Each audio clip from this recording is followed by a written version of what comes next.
Still there never seems to be a single penny left for me. That's too bad.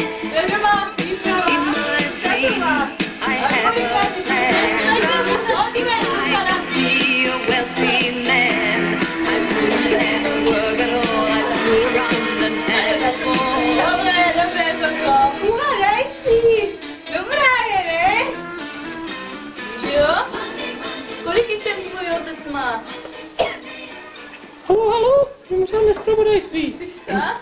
Vážení posluchači, Poslouchajte. od Sovětského svazu přišla náhle nepříjemná zpráva. Včera, 10.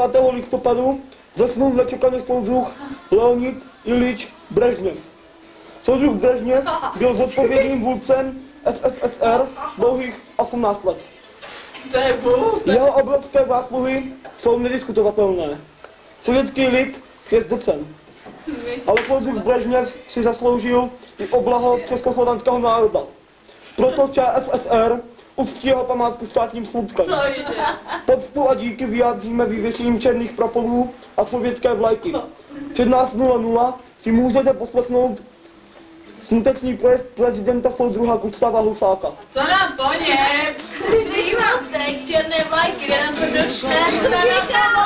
U vás to říkal, že zdechne. Jo, do roka doťaže a přetáhlo týden.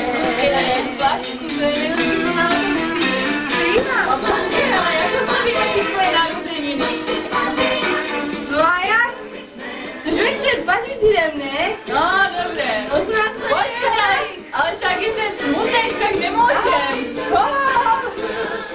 Večer sa ide pařit.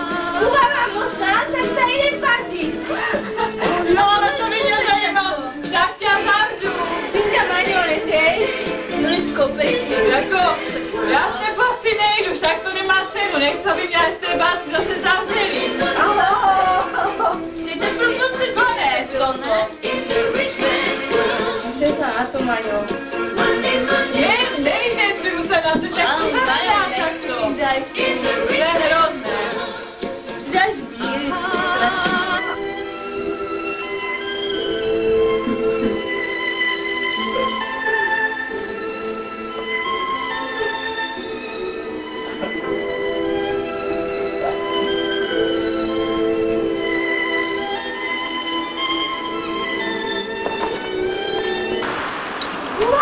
Já bych to ženu Dobře, pojď prosím tě, vykašli se na to. Já mám sakra 18, ne? A cože máš 18, oslavíme to zítra, Že jsme ti to říkali, že to bude zavřené, když jsi měl rozum a poslouchal. A co příště je? Já mám Dívej se, je to zavřené, tak to... Koslek svině, pojď dom, prosím tě. Ano, a víte co, ne? Co tak běž, jako? Gončku, počkej. Běžte. Mazek, pojď, kašli na něho, podívej, ruky mě mrznou, když nemá rozum, tak jdem. Jak chceš, Kašle na něho. tvoje věc. Jdi si, kam chceš.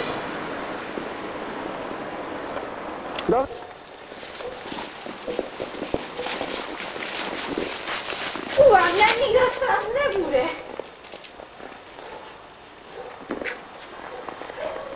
Hovno, Brežněv, co Brežněv?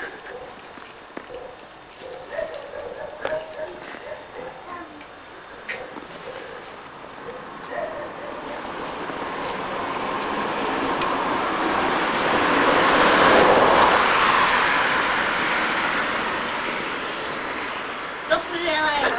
Pane Bože! To máš vyplé nebo jak?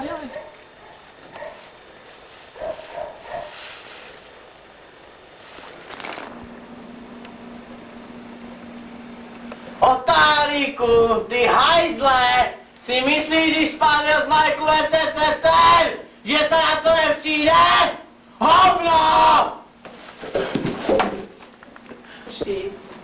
Ty hajzle! Hajzle! Hajzle! Ha! Jsem ale zřídil, fuj.